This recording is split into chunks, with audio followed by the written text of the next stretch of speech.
Hello students, in the last class we were discussing about the Nernst equation in our second unit electrochemistry.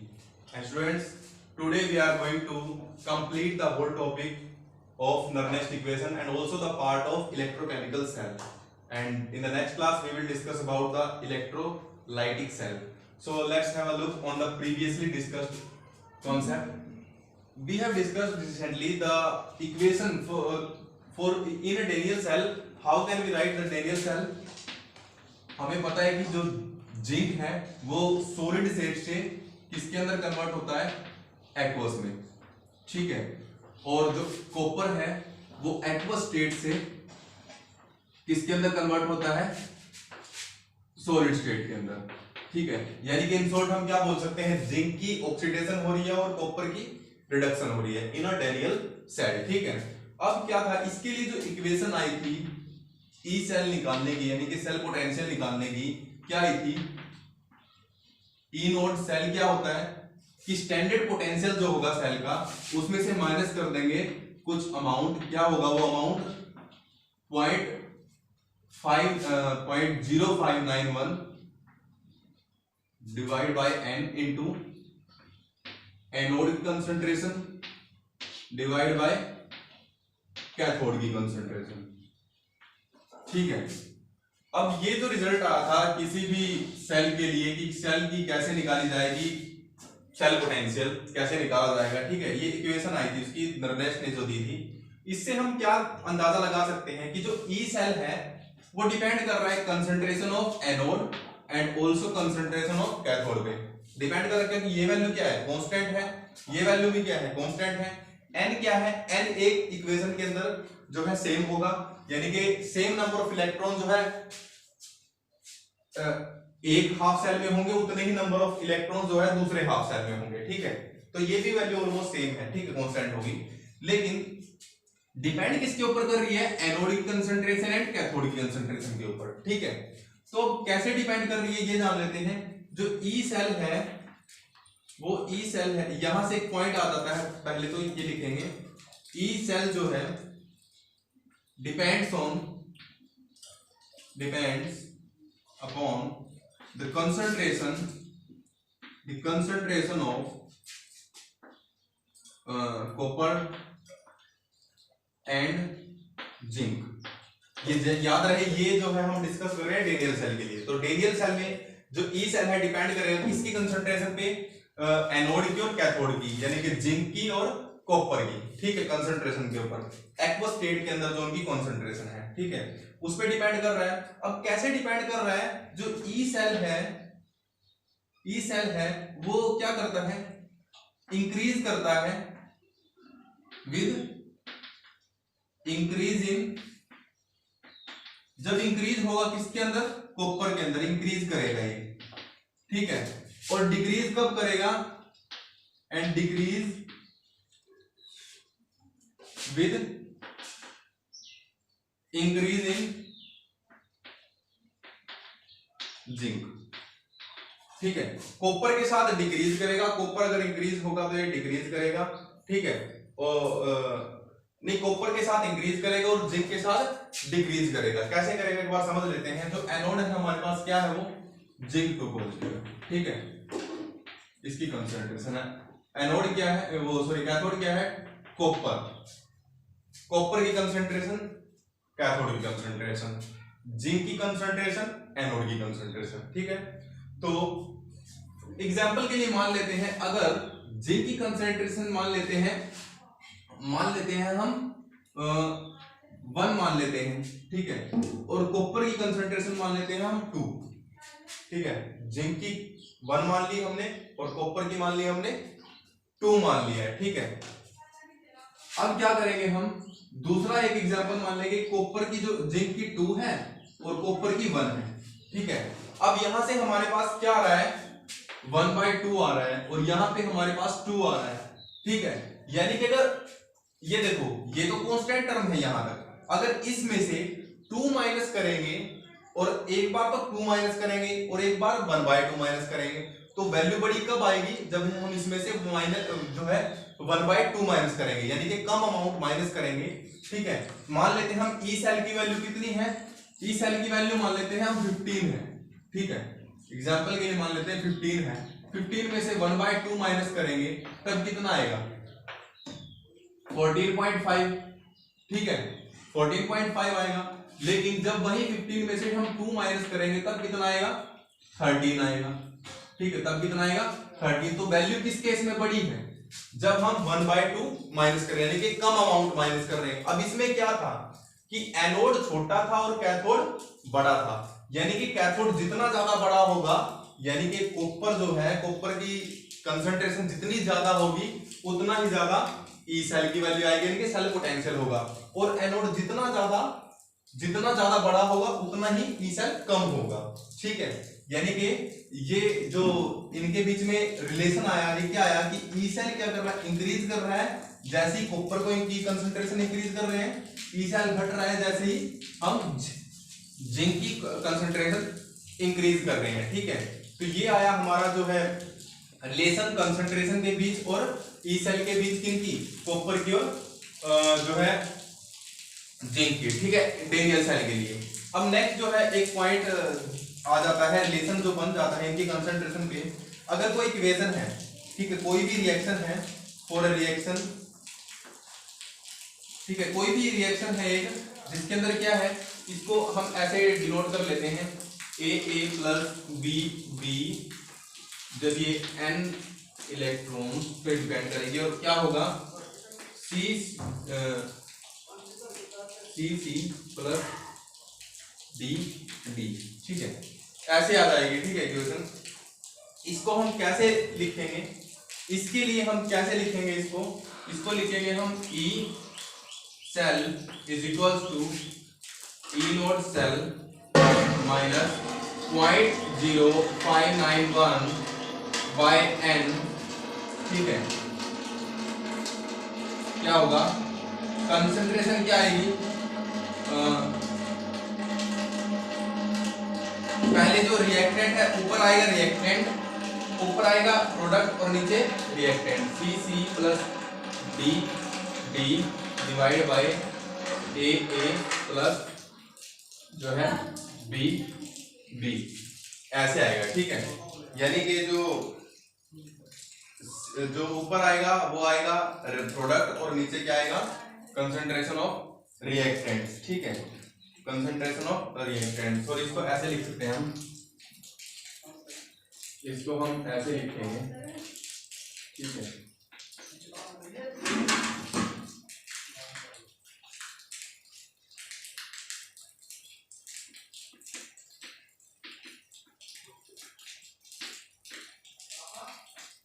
ऐसे इसको लिखेंगे। ठीक है, तो ये बनेगा हमारा जो एक रिएक्शन बनेगी, निकल के आएगी डेनियल सेल के लिए, इसके टर्म में जब हम कंसंट्रेशन की फॉर्म में लिखते हैं। ठीक है, अब जो है एक इम्पोर्टेंट रिलेशन जो है आ जाता है, कांस्टेंट हम फाइंड आउट करेंगे,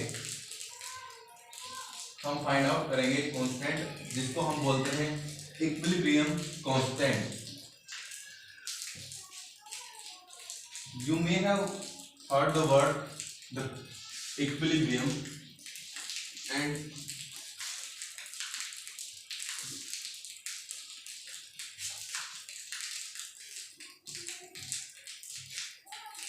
क्या था रिलेशनशिप फाइंड, जो है हम क्या करेंगे, फाइंड आउट करेंगे क्या, इक्विलिब्रियम कांस्टेंट हम फाइंड आउट करेंगे, जो इक्विलिब्रियम कांस्टेंट है। ठीक है, फ्रॉम नर्नेस्ट इक्वेशन की मदद से फाइंड आउट करेंगे। ठीक है, नर्नेस्ट इक्वेशन की मदद से फाइंड आउट कर लेते हैं। कैसे फाइंड आउट करेंगे, पहले तो ये जान लेते हैं इक्विलिब्रियम स्टेट होती कौन सी है। देखिए, इक्विलिब्रियम स्टेट वो होती है जब कोई भी रिएक्शन उस अपने पीक पे पहुंच जाए जहां से वो क्या हो, no further change can be observe. ठीक है, जब उसमें कोई भी फर्दर चेंज ऑब्जर्व ना किया जा सके तब वो कैसी स्टेट पे पहुंच जाती है, इक्विलिब्रियम स्टेट पे। ठीक है, when no further change is observed in an equation then the equation is said to be at equilibrium। ठीक है, कहां पे पहुंच जाएगी वो, इक्विलिब्रियम पे पहुंच जाएगी। ठीक है, जैसे हम डेनियल सेल के लिए एग्जांपल डेनियल सेल के लिए कर लेते हैं। फॉर डेनियल सेल हम इक्वेशन कैसे लिख सकते हैं, जो है डेनियल सेल के लिए हम इक्वेशन लिख सकते हैं कि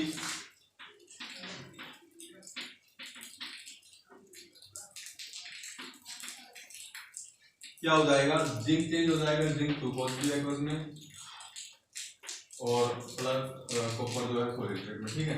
तो ये इक्वेशन, इस इक्वेशन के लिए डेनियल सेल की हम जो है इक्विलिब्रियम कांस्टेंट जो है फाइंड करने जा रहे हैं, ठीक है।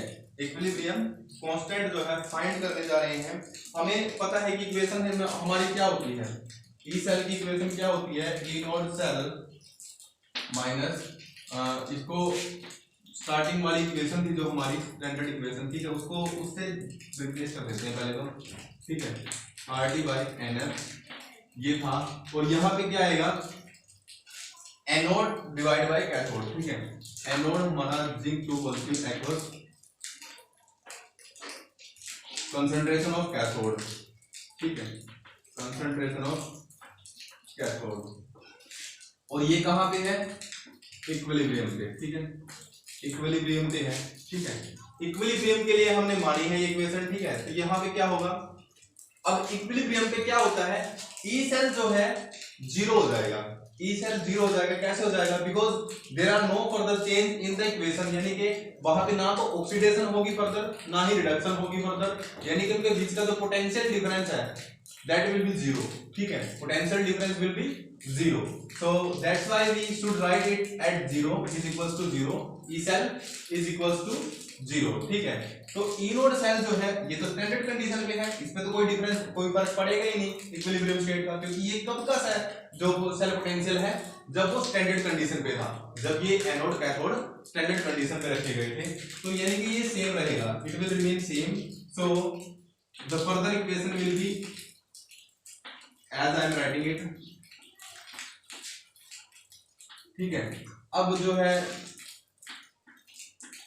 जिंक 2 पॉजिटिव एक्वस, ठीक है, कॉपर 2 पॉजिटिव एक्वस, ठीक है, इक्विलिब्रियम पे, ये भी इक्विलिब्रियम पे, ठीक है।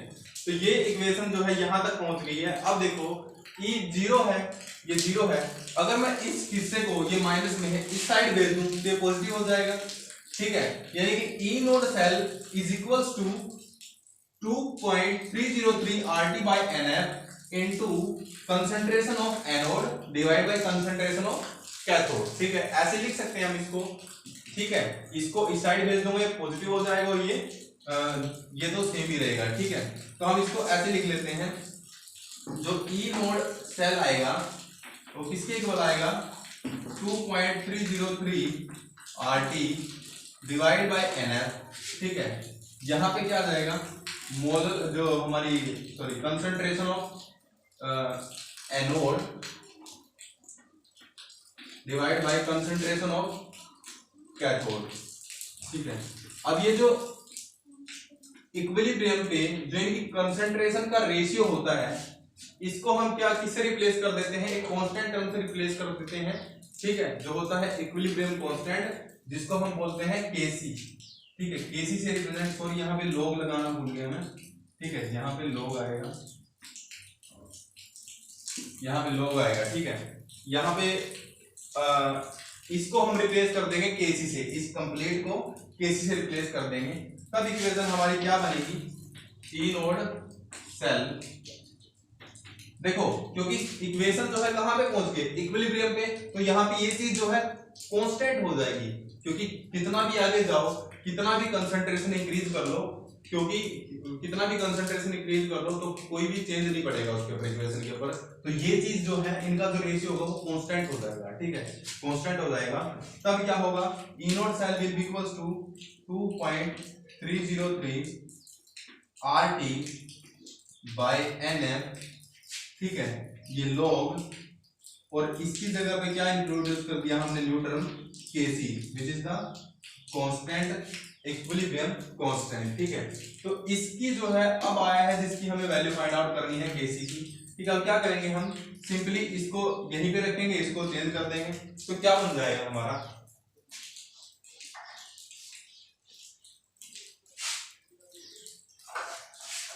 क्या निकल कर आएगा यहाँ से, ठीक है। नीचे ई नोट सेल, सॉरी इसको हम log KC को ऐसे ही रख लेते हैं, ठीक है। किसके इक्वल आ जाएगा, ये टर्म हमने पलट के साइड भेज, जो ई नोट सेल था, ठीक है, इसके मल्टीप्लाई में भेज दी, यानी ये अपोजिट हो जाएगा into NF divide by 2.303 RT, ठीक है, ये हो जाएगा। अब अगर देखा जाए तो ई नोट सेल की वैल्यू कितनी आ रही थी जिंक और कॉपर यानी कि डेनियल सेल के लिए 1.1 वोल्ट, ठीक है, 1.1 वोल्ट आती है डेनियल सेल के लिए इलेक्ट्रोड पोटेंशियल की वैल्यू, जो है स्टैंडर्ड इलेक्ट्रोड पोटेंशियल की वैल्यू, ठीक है।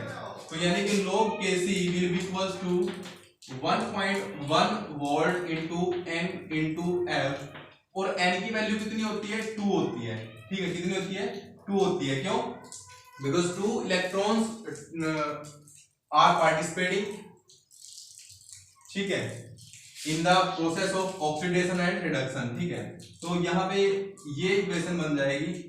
अब इसको जब फर्दर हम सोल्व करेंगे तो हमारा रिजल्ट कितना आएगा, हमारा रिजल्ट आएगा 37.22, ठीक है, ये आएगा हमारा रिजल्ट।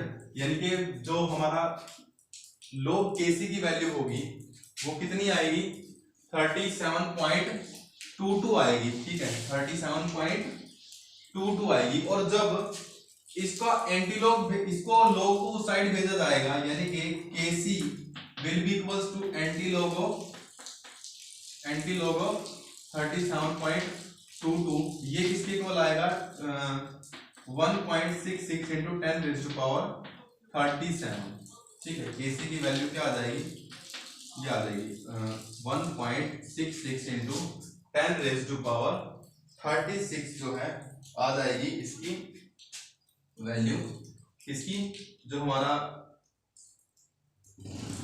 कांस्टेंट टर्म है इक्विलिब्रियम का, इक्विलिब्रियम कांस्टेंट जो हमने फाइंड आउट किया है, ठीक है। After that an important relation between गिव्स फ्री एनर्जी एंड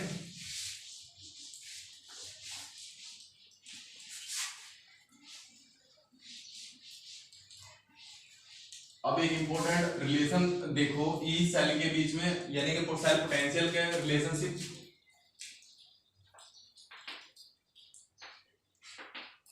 बिटवीन जो है गिव्स फ्री एनर्जी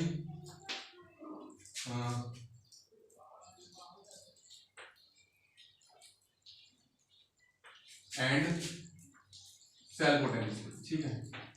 सेल पोटेंशियल का और गिव्स फ्री एनर्जी के बीच में हम रिलेशन जो है लास्ट टॉपिक इस इलेक्ट्रोकेमिकल सेल का करने जा रहे हैं, ठीक है। इसमें क्या होगा, जो रिलेशन होगा गिव्स फ्री एनर्जी है, इसको हम डिनोट करते हैं डेल्टा जी नोट से, ठीक है, डेल्टा जी नोट से हम इसको क्या करते हैं, डिनोट किया जाता है। और ये किसके इक्वल होता है, ये किसके इक्वल होगा, इसका जो सेल के साथ रिलेशन होगा वो होगा माइनस NFE सेल, ठीक है, ये होगा रिलेशन सेल पोटेंशियल के साथ गिव्स फ्री एनर्जी का माइनस NFE सेल के साथ, ठीक है। तो अब जो है बेसिकली क्या होता है, पहले हमें जानना है क्या कि ये कैसी टर्म है और ये कैसी टर्म है। जो गिव्स फ्री एनर्जी है ये एक्सटेंसिव टर्म है, एक्सटेंसिव टर्म है, ठीक है। और ये क्या है, ये इंटेंसिव है, ठीक है, ये इंटेंसिव है और ये एक्सटेंसिव है, ठीक है। इंटेंसिव का मतलब क्या होता है कि इसका जो है ई सेल जो है वो कांस्टेंट टर्म रहेगी, इसका ये डिपेंड नहीं करेगी किसके ऊपर, साइज ऑफ सिस्टम के ऊपर डिपेंड नहीं करेगी कि साइज सिस्टम का साइज कितना है, ठीक है, कितना ज्यादा है, उस पर डिपेंड नहीं करेगी ये, ठीक है। और ये जो है ये टर्म जो है ये डिपेंड करती है, ठीक है। ये डिफरेंस है बेसिक इनके बीच में, ठीक है। जैसे एग्जांपल के लिए हम क्या करते हैं, जैसे जिंक वाला एग्जांपल है जो हमारे डेनियल सेल का है, ठीक है। जैसे ये इक्वेशन है हमारी, इसमें क्या हो रहा है, नंबर ऑफ इलेक्ट्रॉन्स कितने पार्टिसिपेट कर रहे हैं, नंबर ऑफ इलेक्ट्रॉन्स कितने पार्टिसिपेट कर रहे हैं, यहाँ पे नंबर ऑफ इलेक्ट्रॉन्स 2 पार्टिसिपेट कर रहे हैं। अगर इसकी कंसंट्रेशन डबल कर दी जाए तब क्या होगा, जब अगर कंसंट्रेशन डबल कर दी जाए तो क्या होगा, number of electrons will be doubled, ठीक है। The number of electrons who are participating in the process of oxidation and reduction will be doubled, ठीक है। तब क्या होगा, n इज इक्वल्स टू 4 हो जाएगा। यहां पे क्या होगा बच्चों, ई सेल जो है वो सेम रहेगा, but what is the effect on gives free energy, the gives free energy will also be double, ठीक है। क्योंकि क्या हो रहा है, पहले क्या था, ई सेल तो कुछ नहीं था, लेकिन n की वैल्यू क्या थी, 2 थी, ठीक है। ई सेल तो अब भी सेम है, f भी सेम है क्योंकि कांस्टेंट है, फैराडे कांस्टेंट है, ई सेल भी कांस्टेंट है क्योंकि ना इसमें बढ़ रहा है ना इसमें बढ़ रहा है, सेम है दोनों केस में। बट डिपेंड किस पे कर रहा है, n पे। n पहले कितना था, 2 था, अब कितना हो गया, 4। तो इसका मतलब जो गिव्स फ्री एनर्जी है वो क्या होगी, that it will be doubled in the case of, if the concentration of the solutions will be doubled, then the gives free energy will also be doubled, ठीक है।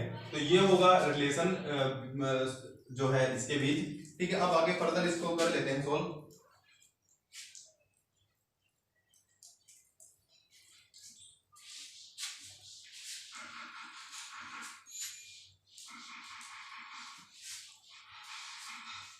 अच्छा, तो अब जो है हम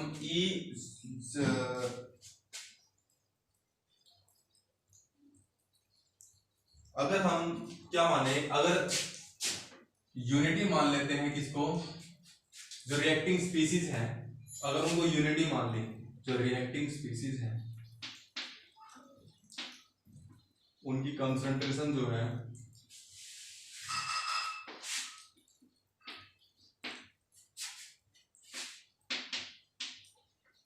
यूनिटी मान लेते हैं, ठीक है। यानी कि कंसंट्रेशन,